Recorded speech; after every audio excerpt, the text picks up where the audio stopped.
Novamente, a paz do Senhor Jesus. Amém. Vamos tratar hoje acerca do capítulo 3 do livro de Jó. Mas antes eu vou dar uma introdução, na qual vai explicar algumas coisas. Sabemos que Jó era justo, reto, temente a Deus, se desvia do mal. Jó é tudo isso, mas baseado em que Jó é tudo isso? Como que podemos dizer que ele é reto, justo, temente a Deus, sem um princípio, sem uma base, sem uma régua para medi-lo? Se tem uma regra, podemos dizer que alguém é cumpridor daquela regra, que a pessoa anda debaixo daquela regra. Mas sem uma regra, sem uma lei, como que podemos medir alguém e dizer que esta pessoa é justo, reto, temente a Deus? Antigamente, as pessoas, elas tinham por base os ensinos que era passado de geração em geração, de pai para filho. Isso se chama tradição, a tradição oral, que era passada. Mas até a tradição, ela tinha uma base de princípio, na qual, conhecida como leis de justiça, ou as leis dos filhos de Noé. O Talmud, que é os ensinos, pois a tradução dessa palavra é ensino, mostra que Deus deixou para Noé algumas regras a qual ele vai ensinar seus filhos, chamadas leis de justiça. 7 leis: não praticar idolatria, respeitar a vida humana, respeitar o direito do próximo, respeitar família e casamento, respeitar os animais, estabelecer tribunais. Baseado nesses princípios, vai ramificar outras coisas. Ora, devo respeitar os animais, mas o Senhor disse para Noé matar um animal e comer, porque senão iria morrer todos. Porque Noé, quando ele desce da arca, até ele plantar uma semente, essa semente nascer, levaria alguns meses e eles iriam morrer. Então Deus, para salvar a humanidade mais uma vez, um animal inocente é morto. Noé se alimenta juntamente com a sua família. Então começam as ramificações. Ora, se devo respeitar os animais, mas para a sobrevivência humana se pode comer, começam os ensinos. Então só pode matar se for para se alimentar. Então não pode haver caça esportiva. Então começam as ramificações da lei. E cada um vai acrescentando a sua interpretação até chegar neste homem. Tanto é que Noé, ele é o princípio da nova humanidade. Então, se essa lei de justiça é passada de geração em geração, logo vai chegar a todos os homens. Então, ele é baseada, a justiça de Jó, nessa lei, nesses ensinos. Mas sabemos que toda justiça baseada em regras, ela é imperfeita, porque uma hora ou outra você quebra. Porque a justiça perfeita, ela é mediante a fé. Por que ela é perfeita? Porque mediante a fé é imputado sobre nós os feitos e a santidade de Cristo. Então aquele que tem fé em Deus e na obra de Deus, que é a crucificação do seu filho, esta pessoa recebe por imputação, por consideração, é lançado sobre a conta desta pessoa a justiça de Cristo. E esta pessoa passa a ser vista por Deus como alguém justo, por causa dessa justiça de Cristo sobre nós. Então, este homem, ele é justo, ele é reto, ele é temente a Deus, baseado nesses princípios antigos. Mas é uma justiça imperfeita, porque para o homem alcançar a salvação e alcançar a intimidade, atravessar o Santo dos Santos, atravessar o véu, é necessário que ele venha a nascer de novo. E sabemos que pela lei ou por regras ninguém é justificado diante de Deus. Será que é por isso que o amor de Deus para com Jó é desse tamanho? A ponto dele olhar e não deixar Jó se enganar? Porque a justiça mediante a lei, ela impressiona e ela chama a atenção e ela pode ser vista pelo homem. A justiça mediante a fé, ela chama a atenção de Deus. É Deus que vê essa justiça. Será esse o trabalhar de Deus? Alguém que é justo, mas não é justo o suficiente, dada a exigência perfeita de Deus? E Deus, por amor a este, o faz padecer para nascer de novo. O faz se esquecer de todas as suas honrarias e o reduz a pó, para que ele se arrependa e reconheça que precisa nascer de novo, que precisa receber de Deus uma nova vida que o agrade, para que ele possa dizer: eu te conhecia de ouvir falar, de leitura, do Talmud, aquilo que me disseram, mas hoje eu te experimentei, eu te vejo. Certamente isso. Certamente Deus, para aqueles que o amam, ele vai arrancar essa pessoa da ortodoxia e vai trazer experiências pessoais com ela, ainda que essas experiências sejam dolorosas, porque é a partir daí que esta pessoa vai conhecer a Deus verdadeiramente, experimentando a Deus. Porque uma coisa é eu fazer uma biografia sobre alguém, eu só preciso de informações. Eu posso fazer uma biografia do Silvio Santos, dadas as informações da internet, mas conhecê-lo pessoalmente é outra coisa. E aqueles que conhecem o Senhor mediante a sua palavra, é a hora que Deus os convida a experimentá-lo. É a hora que Deus permite que no meio do sofrimento, ou de alegria, o que quer que seja, porque Deus está sempre em movimento, trabalhando, possamos experimentar um pouco dele. E por fim, voltando agora no livro de Jó, um sacrifício imperfeito, uma justiça imperfeita, mas que chama a atenção dos homens. E baseado também nessas regras antigas e nessa tradição, Jó vai ficar 7 dias de luto. Sabemos que ele está com úlcera, uma mistura de úlcera, lepra, não se sabe exatamente qual é a doença, era algo maligno, Satanás é que lançou sobre ele, cabeça raspada, cinzas na cabeça, roupa rasgada, sentindo muita dor, abandonado em um lixão. Esse lixão se queima de uma maneira sanitária da cidade, é uma maneira de queimar o lixo, é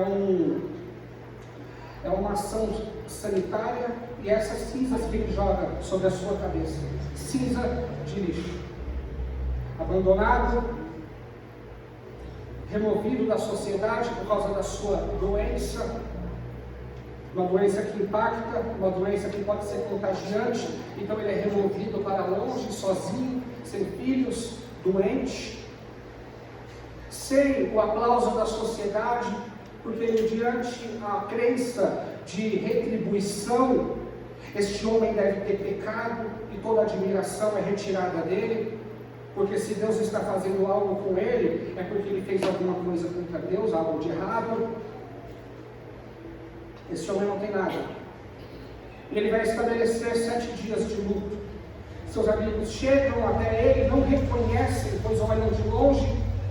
E ao se aproximar e ver o estado de Jó, esses homens rasgam a sua roupa, começam a jogar cinzas para o alto sobre a sua cabeça e ficam quietos durante 7 dias também. A regra antiga é: se Jó não falar, ninguém pode abrir a boca. Se Jó não iniciar o diálogo, todos devem respeitar o momento de Jó. Por isso Jó vai sair as primeiras palavras para iniciar os debates nos diálogos acerca da justiça de Deus.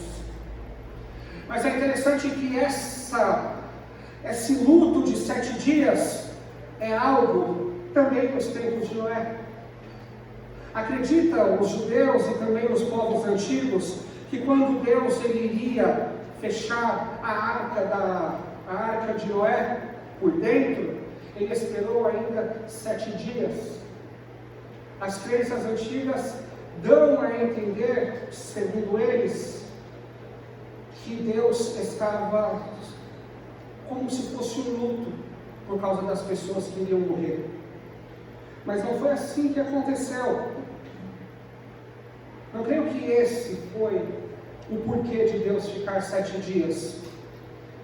O que aconteceu? Deus, ele vai falar para Noé, Noé constrói a arca está pronta. Deus, ele vai falar que vai chover e manda entrar Noé.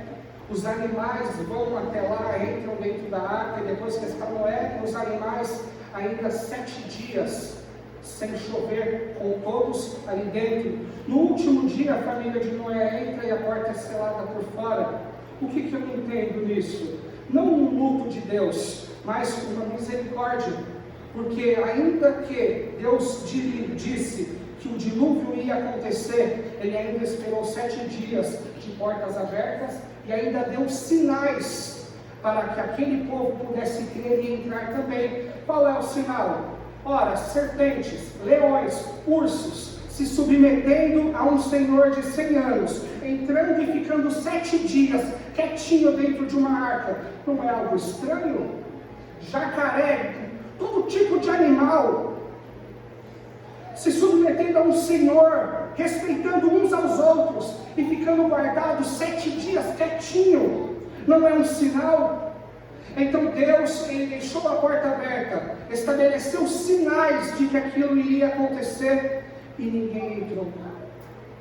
Não é um luto, é uma misericórdia. Não é um luto, é uma oportunidade de salvação. Mas, pois bem, devem ter os seus motivos para estabelecer essa crença, que até hoje, nos dias de hoje, ainda tem os seus vestígios. Quando fazemos a missa do 7º dia, é baseado nisso. Jó vai ficar em silêncio, mas os seus amigos vieram de longe, se reuniram uns com os outros e foram juntos para condoer-se, para consolar, para mostrar para Jó que eles estão ali com ele, e ficaram em silêncio. Jó tinha que falar alguma coisa para que eles pudessem ter a autorização de falar. É interessante que Jó, ele perde tudo, mas ele tem amigos verdadeiros. Ele tem amigos que verdadeiramente o consideram, que viajam de longe, rasgam suas roupas e ficam 7 dias com ele, quieto, em silêncio. Ora, nem parentes de Jó fizeram isso. Você vai ver eles aparecendo depois do capítulo 42, até os parentes aparecem. Ou seja, os parentes o abandonaram. As pessoas próximas a qual ele ajudou, pois na descrição ele diz que ele sempre socorreu a viúva, ele alimentou o órfão. Onde estão essas pessoas? Jó se encontra abandonado, mas ele tem um outro amigo. Ele tem 3 amigos que ficam ali com ele para acolher Jó nesse momento de dificuldade. E isso é bom, porque muitas das vezes as pessoas pensam: ele está sofrendo, ele quer ficar sozinho. Ninguém quer ficar sozinho, talvez da boca para fora, mas sempre a gente quer um ombro amigo, alguém para a gente conversar nesse momento, para pôr para fora, ainda que palavras não bem medidas, é um momento de dor. E o capítulo 3 do livro de Jó, ele é um desabafo, ele é um cântico de dor, ele é uma poesia acerca daquilo que ele está sentindo. Mas existe um problema nesses 7 dias. Porque enquanto todos estão calados, existe um inimigo das nossas almas que aproveita a oportunidade para falar. Enquanto todos estão em silêncio, é o momento em que Satanás se aproxima e começa a lançar setas sobre a cabeça de Jó. É no momento de sofrimento em que guardamos todo o ressentimento e amargura, onde não contamos para ninguém o que estamos passando. É onde Satanás implanta pensamentos do tipo: ele poderia ter feito alguma coisa e não fez nada, a culpa é dele. Espera aí, onde está o teu erro para que ele fizesse isso com você? Ele não é justo quanto você pensava que ele é. 7 dias de sofrimento, ouvindo a voz daquele que não deveria ouvir, enquanto todos os outros estão calados. Porque esse é o trabalho de Satanás. O mundo, ele vai fazer o que? Com suas modos de vida, vai te tentar a viver como eles. A carne vai te inclinar para as coisas que desagradam a Deus. Mas eis aqui o poder de Satanás, o tentador, aquele que tem a seu favor setas. Setas. É ele que entra no pensamento e tenta colocar e implantar alguma coisa. É por isso que o autor de Efésios, ele fala, para revestir com toda a armadura, ele especifica capacete da salvação contra os dados inflamados do maligno. Porque se você estiver num momento de abandono, de dor, de problemas, ele vai falar. Ninguém lembra de você, não recebeu nenhuma mensagem,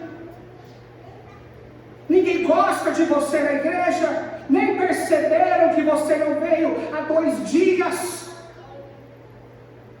E é nessa hora que você está isolado e que você começa a acreditar nessas coisas, duvidando até mesmo do amor de Deus, porque afinal, se Ele te ama, por que Ele deixou? Por que Ele não fez nada? Poderia e não fez, é isso. Quando estamos em sofrimento. Por isso que Lamentações, Jeremias vai colocar muito da sua dor, muito. Mas quando ele percebe que está se afundando em um abismo, ele vai dizer o quê? Trago à minha memória aquilo que me traz esperança. Os muros já estavam caídos, mães comendo os próprios filhos, pessoas comendo esterco e mordendo couro. E ele olhou para tudo aquilo e começou a chorar. Difícil encontrar a justiça de Deus nessa hora. Difícil encontrar o amor e a misericórdia de Deus quando tudo está uma calamidade. Então, se não tem nada na sua vista, Ele vai trazer à memória os feitos do Senhor, aquilo que o Senhor já fez. Ele vai confiar no que diz o teu espírito, de que fiel é o Senhor. Ele vai trazer a sua memória, porque uma mente parada num momento difícil e de dor é um perigo muito grande. É a mente vazia, o ditado, que é a oficina do inimigo. Ora, tem muito disso mesmo. Uma mente vazia e ociosa vai procurar alguma coisa, e esse é o gatilho para vícios. Não estou fazendo nada, deu vontade do quê? De beber uma, de fumar um.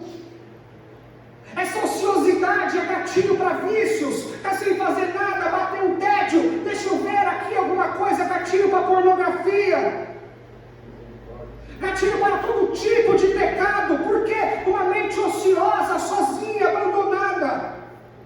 Por isso que o autor de Filipenses, ele vai falar o quê? Filipenses 4:8.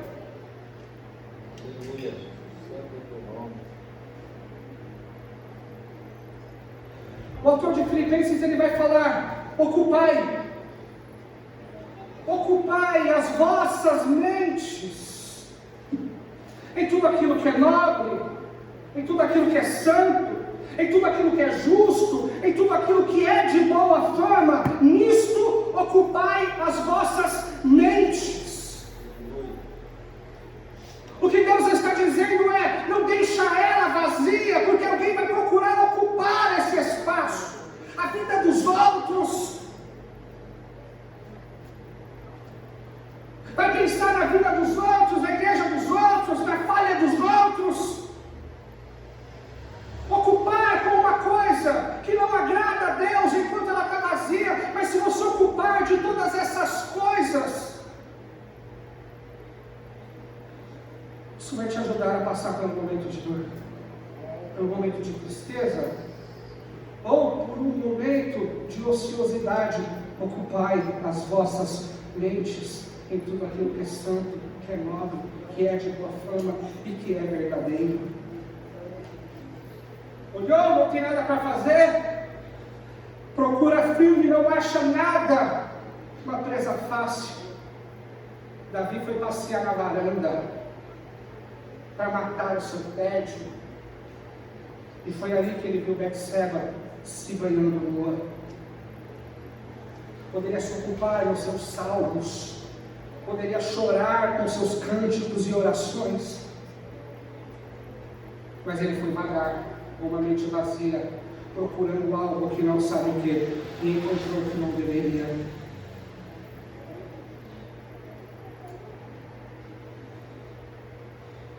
Sete dias de luto.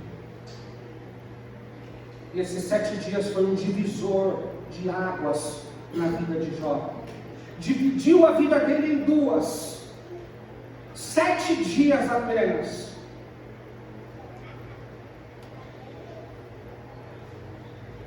Olha o que diz Jó, capítulo 1, verso 22. Consegue colocar, Rodrigo? Não. Não dá? Já estou mexendo aqui ainda. Tá bom. Jó capítulo 1, versículo 22, você vai perceber que é dito o quê? Depois de perder os bens, os filhos, diz assim: em tudo isto, Jó não culpou a Deus e nem blasfemou. Capítulo 1, versículo 22, em tudo isso. Capítulo 2, versículo 10, depois da doença, e da sua mulher dizer: amaldiçoa o teu Deus e morre. Capítulo 2, versículo 10, vai dizer: em tudo isso, de novo, em tudo isso o quê? Depois de ter o corpo todo doente, depois de ser levado para um lixão, afastado da sociedade e abandonado, Jó não pecou com seus lábios e nem culpou a Deus por isso.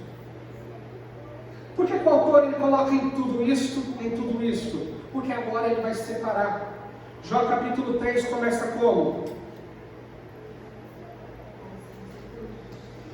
Depois disso, Jó abriu a boca e amaldiçoou o seu dia. Em tudo isso Jó não pecou, não blasfemou contra Deus, não abriu a boca e não o culpou. E depois ele ficou com o corpo enfermo. Em tudo isso, Jó não blasfemou e nem culpou a Deus, mas de repente, vem depois disto, abriu a boca Jó e amaldiçoou o seu próprio dia. Entra numa fase diferente da vida de Jó. Entra num momento diferente da vida de um homem reto, perfeito, temente a Deus. Não que ele deixou de ser, mas agora nós podemos admirar um homem reto, íntegro, temente a Deus, mas que está machucado, mas que está dolorido, mas que está sofrendo, e ele está gritando de dor, nesses versos que vamos ler.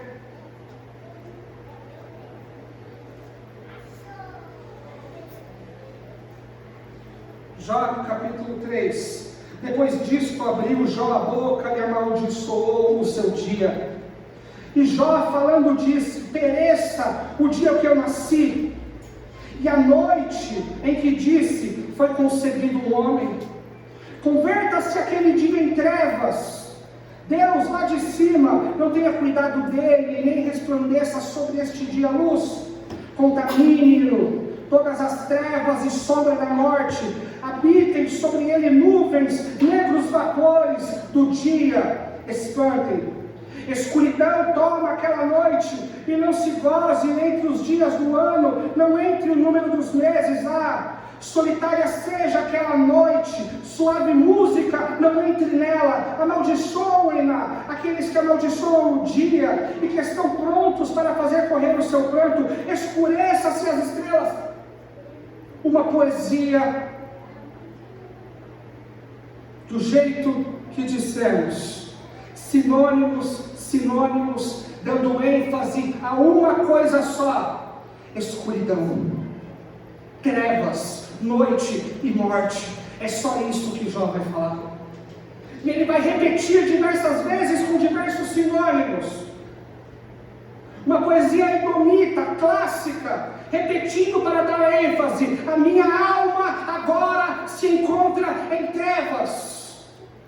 Noite, escuridão, morte, é só isso que sai de dentro dele, porque estamos falando de um homem angustiado, que perdeu tudo e está doente e abandonado.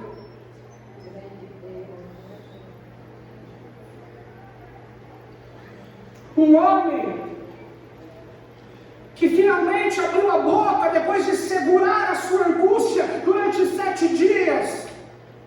O homem que guardou tudo e que não aguentou mais e resolveu explodir e dizer aquilo que está no seu coração. Os poetas não querem falar com palavras bonitas, os poetas não querem impressionar ninguém, eles querem colocar o coração deles nu diante de Deus. É isso que eu estou sentindo. É isso que eu estou sentindo. Isso é os livros poéticos do Antigo Testamento. Não querem ser eruditos, não querem ser bonitos, o que eles querem é expressar a verdade que eles estão sentindo. Se é alegria, se é cântico de alegria, eles colocam o cântico de alegria. Celebrai ao Senhor, celebrai. Todo ser que respira, louve ao Senhor. Se eles estão acuados e mesmo assim confiam em Deus, eles vão cantar salmos de confiança. Aquele que habita no esconderijo do Altíssimo, a sombra, 1000 cairão à direita, 10.000 à esquerda, mas tu não será. Mas quando é para gritar de dor, eles não querem parecer bonzinhos enquanto o coração está em trevas. Eles abrem a boca, como Davi disse: estou nadando nas minhas lágrimas, meus ossos apodreceram dentro de mim. Salmo 51, é dor. Aqui está a beleza dos livros poéticos. Eles não se escondem atrás de belas palavras. Este é o Jó. O Jó justo, reto, temente a Deus, mas que está sofrendo e que guardou durante muito tempo esse sofrimento e abriu a sua boca para desabafar. Mas não inicia-se os diálogos. Ele não vai falar com nenhum dos seus 3 amigos. O direcionamento desta oração desesperada, deste desabafo, é para Deus. É para Deus que ele está dizendo todas essas coisas. A diferença dos salmistas, dos livros poéticos, hebreus, israelitas, é que eles utilizam muito da herança qual Deus deu para eles. As terras, eles descrevem muito as terras de Jerusalém, o templo, eles descrevem os montes, eles descrevem o relacionamento com Deus. Mas a poesia edomita, ela começa a falar do quê? De mitos, de símbolos, de vida, de ressurreição, de sentido da vida, de justiça. Ou seja, elas são muito mais filosóficas, mas são assuntos pesados. Por isso que o livro de Jó ele traz um peso que nenhum livro outro poético traz, porque ele vai tratar de assuntos que são tabus. Ora, quem vai falar de sofrimento em um culto? Quem vai falar de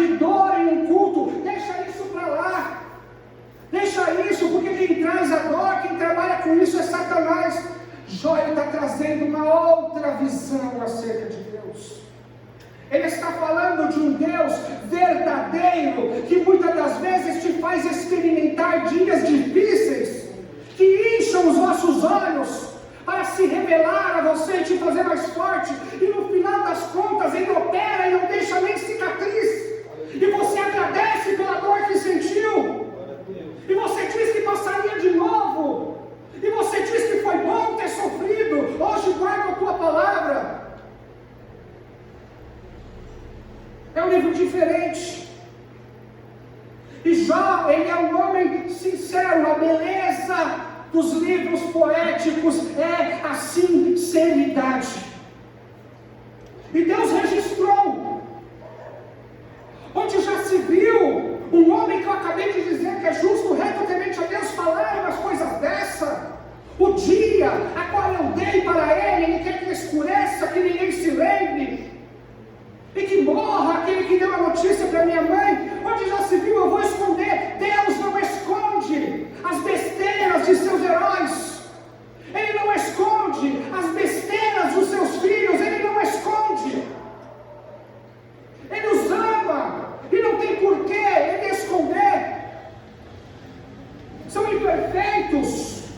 São homens lutando para fazer o melhor, mas às vezes são assaltados pela dor. E o que cabe a eles é somente desabafar. E quantas vezes desabafamos também.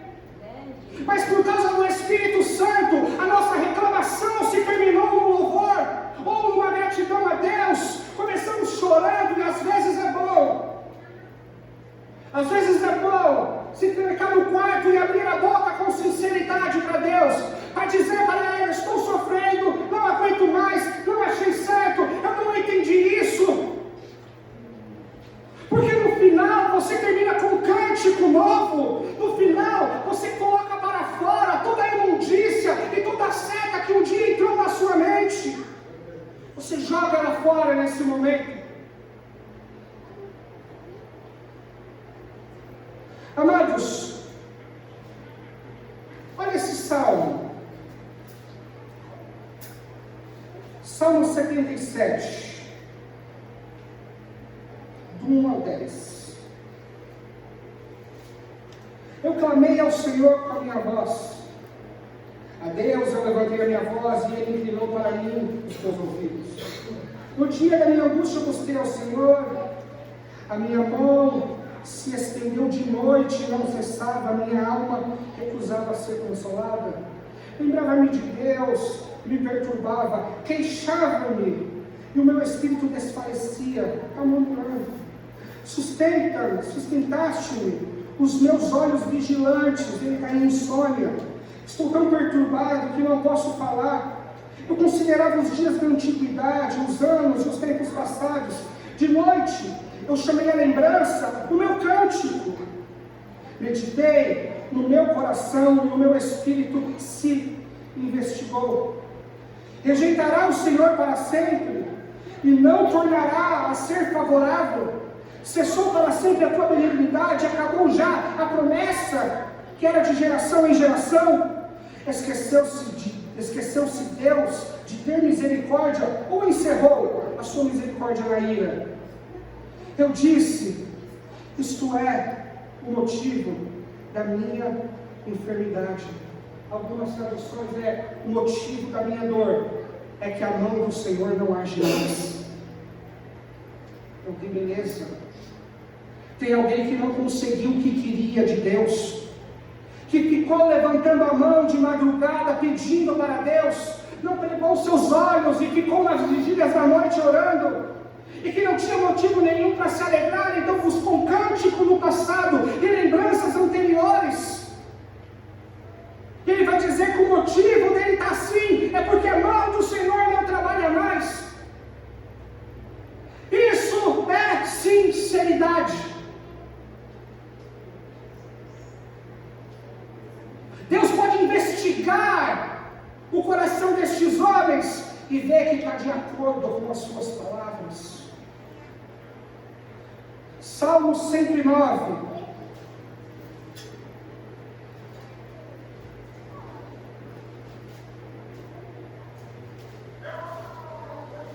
Esse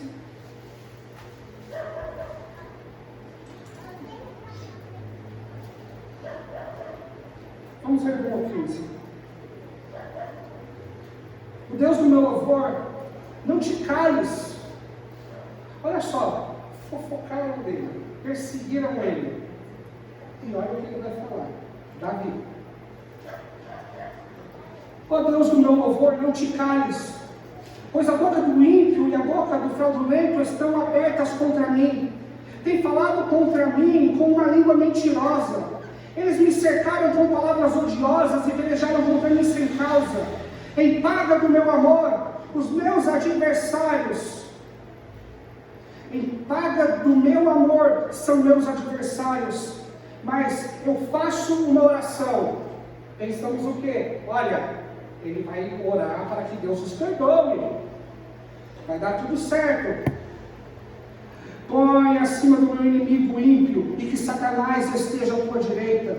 Quando for julgado, que saia condenado, e em pecado se lhe torne a oração. Sejam poucos os seus dias, e outro tome o teu ofício. Que sejam órfãos os seus filhos, e viúva a sua esposa. Sejam errantes e mendigos os seus filhos, e busquem pão longe da habitação assolada. Lance o credor na mão tudo que ele tem, e despojem-no os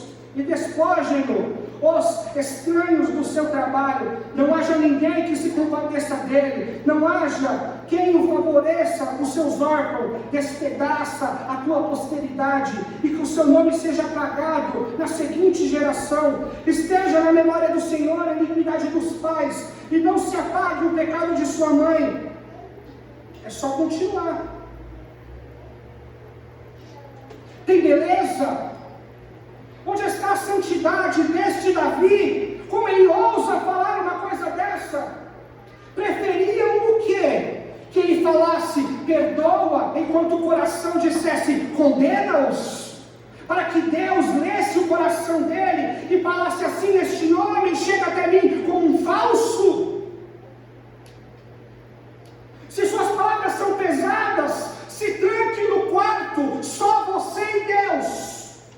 E diga a ele o que você está sentindo. Chore para ele e pergunte para que ele, e peça para que ele retire de você essa angústia.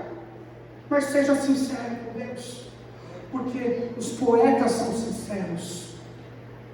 Os seus louvores, eles são sinceros. Eles não cantam uma coisa e sentem outra. É tudo o que eles estão sentindo, é colocado para fora. E Jó está fazendo isso. Ora, não adianta dizer que eu estou bem. Ora, eu vou dizer aqui, ora Senhor, obrigado por tudo isso, está dando tudo certo. E o coração dele dedurando ele, chamando ele de falso, dizendo, Deus, o relacionamento dele contigo é baseado em mentiras. O coração denunciando a fraudulência e querendo impressionar Deus com palavras bonitas e belas e orações ortodoxas, perdoa os meus inimigos. Não, Senhor, os meus inimigos, eu ainda tenho ódio. Retira de mim esse ódio no coração. Enquanto a sua palavra para com o próximo não for verdadeira, perdoa-os, o nosso coração vai nos denunciar como alguém falso na presença de Deus. Os poetas são sinceros. Eles não querem saber que o leitor Jefferson aqui vai julgá-los. Quem sou eu? Quem sou eu para julgar estes homens de Deus que têm um relacionamento com Deus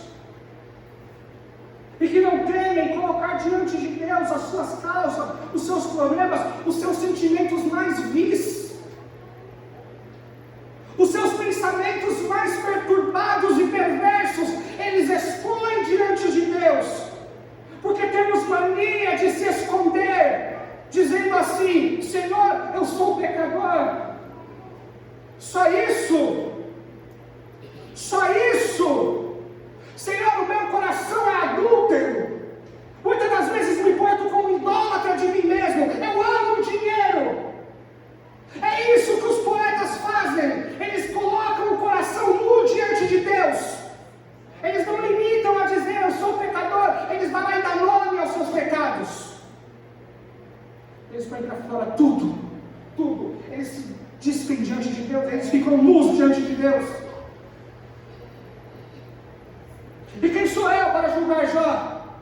um homem justo, reto, íntegro, temente a Deus, que tudo que ele conheceu acerca de Deus e da vontade de Deus, ele andou direitinho, procurou fazer o que é correto.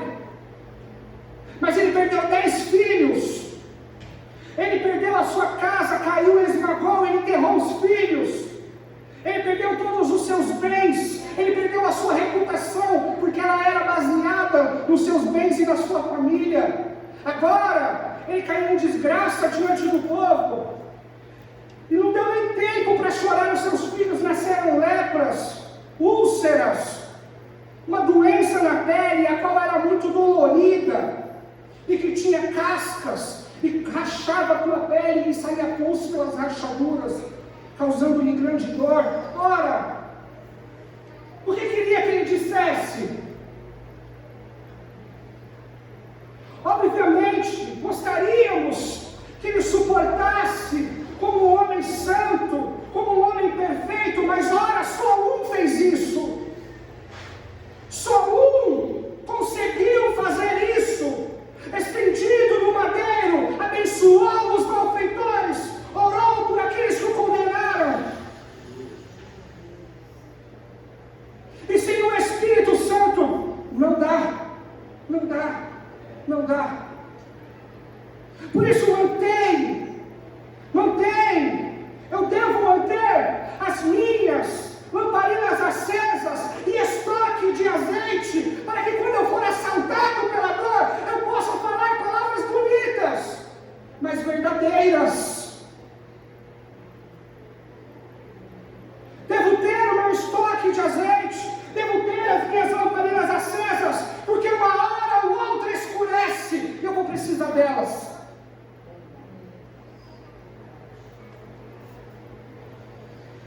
Oh Deus,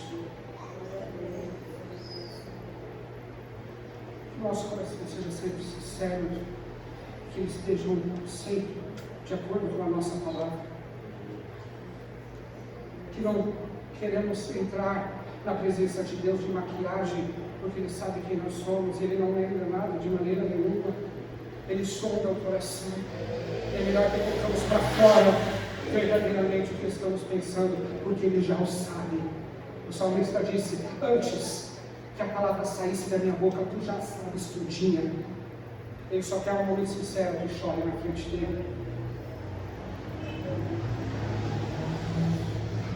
Uma hora anoitece.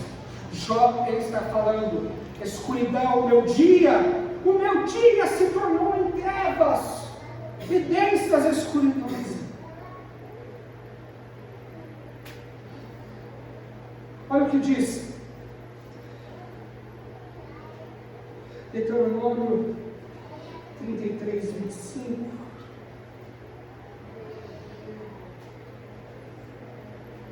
As bênçãos para as tribos de Israel. Moisés ele vai falar acerca de Azer. Ele vai dizer: seja de ferro e de metal os teus calçados, e a tua força será como os dias. Ele está dizendo para Azer que os calçados dele serão de ferro, e que no decorrer da caminhada ele vai sentir peso, no decorrer da caminhada ele vai sentir cansaço, no decorrer da caminhada as pernas vão doer, no decorrer da caminhada ele vai se cansar. E ele vai falar novamente de que os seus dias serão como a tua força. Os dias eles são divididos em manhã, em tarde e em noite. Não muda. Pode ser o meu dia, pode ser o seu, pode ser o dia de qualquer um. Apesar das coisas diferentes, ele vai amanhecer, ele vai entardecer e ele vai escurecer.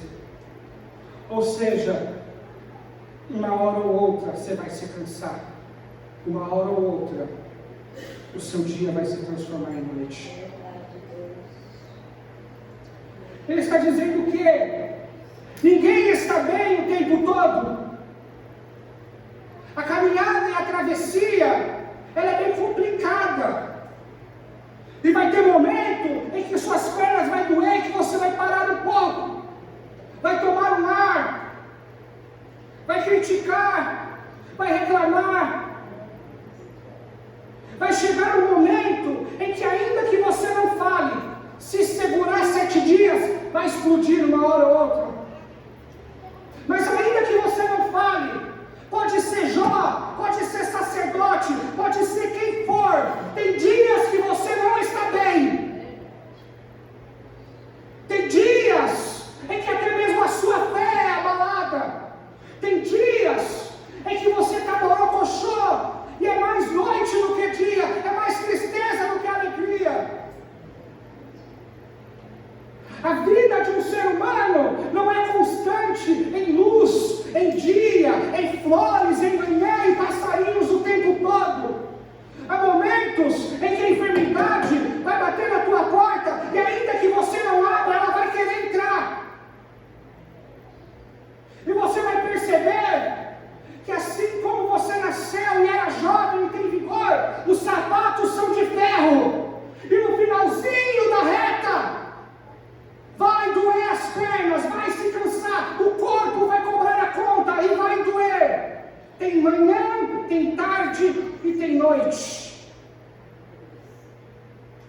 Tem tudo isso na vida de um ser humano. Tem tudo isso na nossa vida.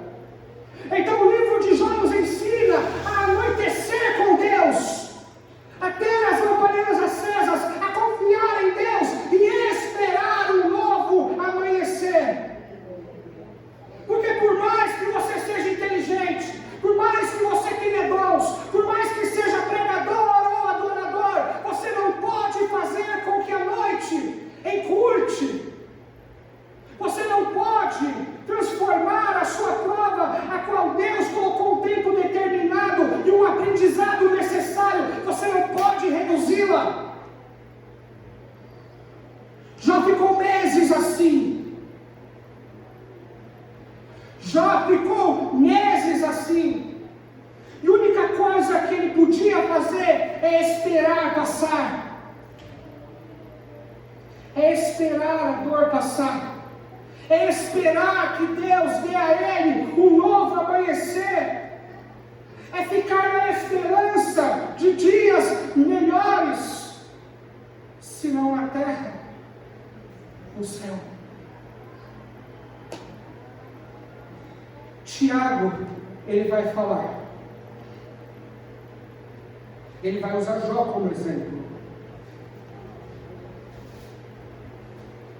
E Tiago,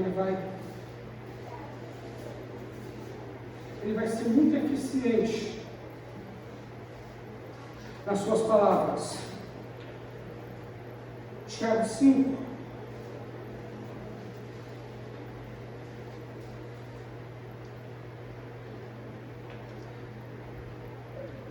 Seria o versículo 7, mas eu vou ler do 1 ao 7, para vocês entenderem que ele está se referindo a Jó e os profetas.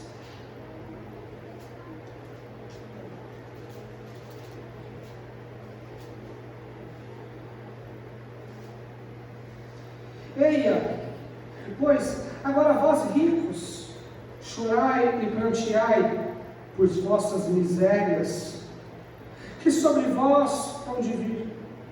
As vossas riquezas estão apodrecidas e as vossas vestes consumidas pela traça. O vosso ouro e a vossa prata se enferrujaram, e a sua ferrugem dará testemunho contra vós e comerá como fogo a vossa carne. Entesouraste para os últimos dias. Eis que o salário do trabalho dos trabalhadores que ceifam as vossas terras, e que por vós foi diminuído, clama, e os clamores dos que ceifaram entraram nos ouvidos do Senhor dos Exércitos. Deliciosamente vestistes sobre a terra e vos deleitastes, e cevastes o vosso coração como um dia de matança. Condenaste e mataste justos, ele não vos resistiu. Sede, pois, pacientes, até a vinda do Senhor. O texto é até a vinda do Senhor. Eis que os lavradores esperam o precioso fruto da terra, aguardando-o com paciência, até que receba a chuva temporânea e seródia. Seja vós também pacientes, fortalecei o vosso coração, porque já a vinda do Senhor está próxima. Irmãos, não se queixes uns contra os outros, para que não sejais condenados. Eis que o juiz está à porta. Meus irmãos, tomai por exemplo a aflição da paciência dos profetas, que falaram em nome do Senhor. Eis que temos por bem-aventurados os que sofrem. Ouvistes qual foi a paciência de Jó, e vistes o fim que o Senhor lhe deu, porque o Senhor é muito misericordioso. Tiago, ele está falando sobre o ímpio e sobre aquele que tem a segurança na riqueza e que de repente acabou, e que tem a sua segurança no bem-estar e na saúde e de repente. E depois ele vai falar, tende por exemplo os profetas, tende por exemplo a Jó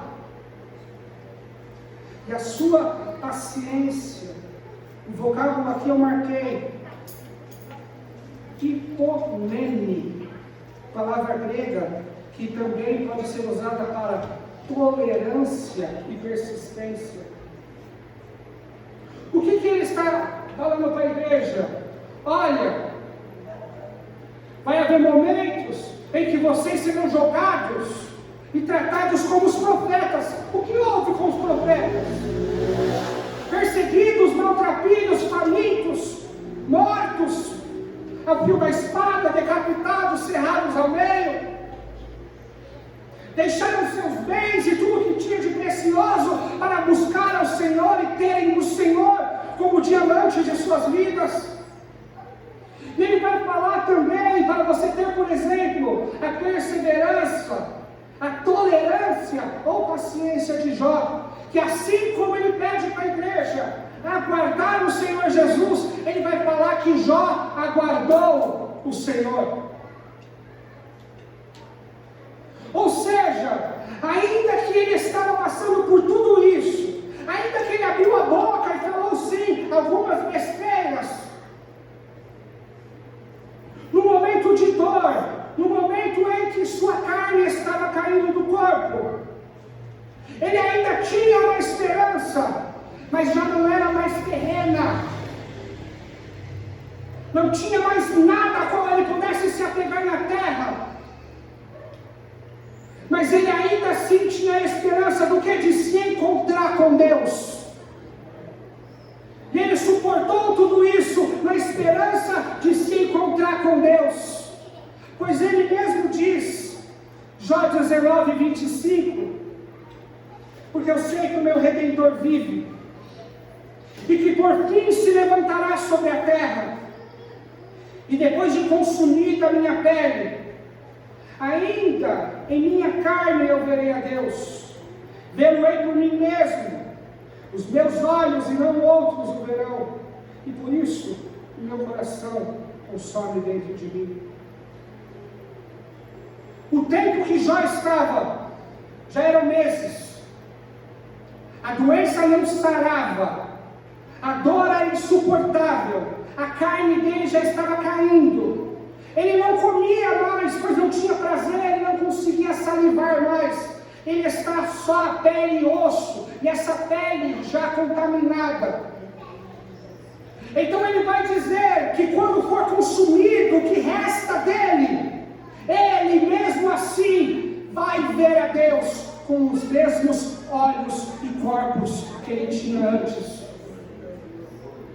Ele está dizendo, se ele não me socorrer aqui, na ressurreição, eu verei ele face a face.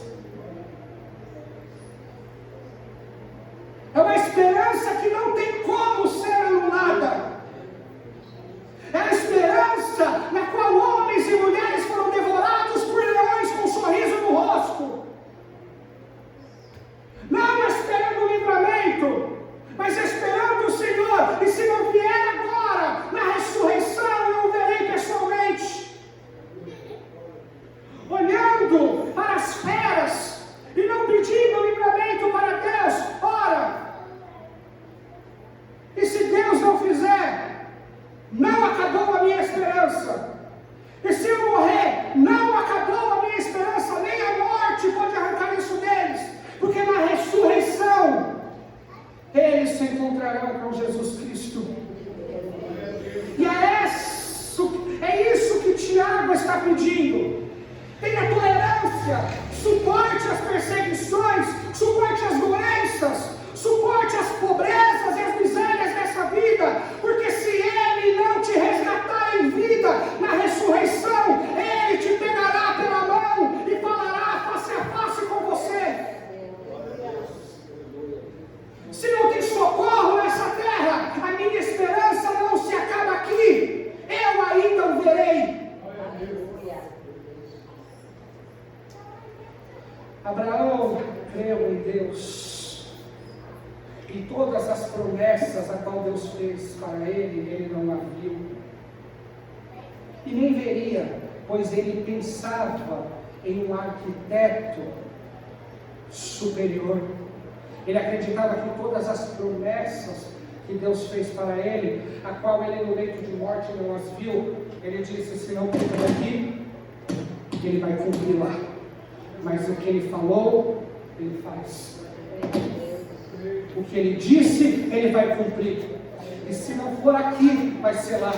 Se ele não me resgatar aqui do sofrimento, vai ser lá. Lá não tem jeito. Se coloque em pé em nome de Jesus. A sua esperança não pode ser morta, a não ser que você resuma ela a esta vida. Se você não resumir ela a esta vida, você é imbatível. E quando todos os recursos acabarem e você se desesperar e não ver esperança, você encarará a morte de frente e dirá: não é o fim. Me encontrarei com Ele, o verei face a face.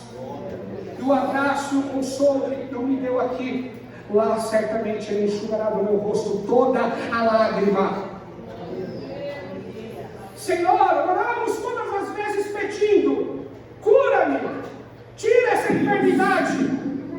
Mas se Ele não fizer, não acabou a minha esperança, porque lá Ele vai me dar um corpo novo, eu serei livre dessa enfermidade. A minha esperança não resume a esta vida, a esta terra. A esperança não morre, a minha esperança é Deus.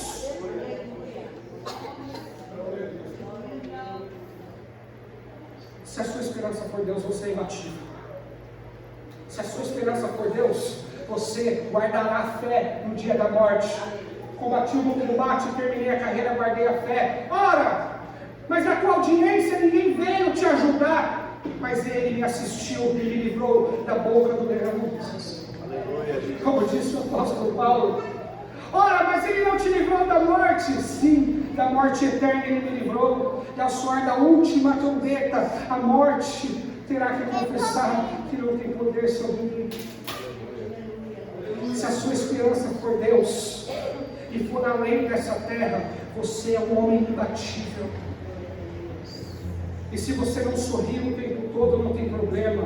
Haverá uma eternidade de sorrisos, paz e prazer preparado para você. Suporte. E tende por exemplo Jó e os profetas. Glória a Deus. Reclamaram, choraram, falaram algumas besteiras, mas foram sempre alimentados e reavivados por Deus e seguiram até o final. Se você quiser desistir, essa força para Deus, essa força para Deus, para que Ele te dê essa fé que não pode ser abalada, essa fé não de viver eternamente, não de ser feliz eternamente, mas de se encontrar com Ele. Glória a Deus. Pois Ele está às portas, como disse Tiago, e a sua vida está próxima. Então tenha isso no coração. Você vai se encontrar com Ele. Todos vão se encontrar com Ele. Uns será um encontro muito desagradável, mas você será um encontro maravilhoso. Tudo aquilo que você procura e deseja está garantido para você. Se não for aqui, vai ser lá. Abençoa, Senhor, essa igreja. Abençoa os ouvintes da Tua palavra. A Sua palavra nunca volta vazia. Então dá fé, Senhor, e confiança em Ti. A fé no Senhor. Não a fé de que vai acontecer algo, ou aquilo, ou outro, não. A fé de que acontecendo ou não, o Senhor está no comando de nós. Claro que pedimos o bem-estar de todos, desejamos o bem-estar de todos, mas isso é uma certeza que eu tenho, de que o Senhor dará vida eterna, saúde permanente, uma vida imortal a todos.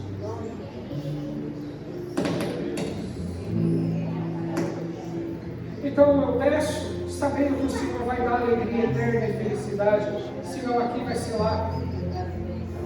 Então, Senhor, eu só tenho a agradecer, pois tudo que eu pedi para o meu irmão já está garantido como herança para ele. E se ele suportar, ele há de receber, com certeza. Então, eu só tenho a agradecer por isso, Senhor, pelas promessas infalíveis que o Senhor tem em Cristo Jesus. Glória a Deus. Abençoa, Senhor, este povo. Abençoa, Senhor, todos que aqui estão. E abençoa a família destes que aqui representam. Em nome de Jesus. Glória a Deus.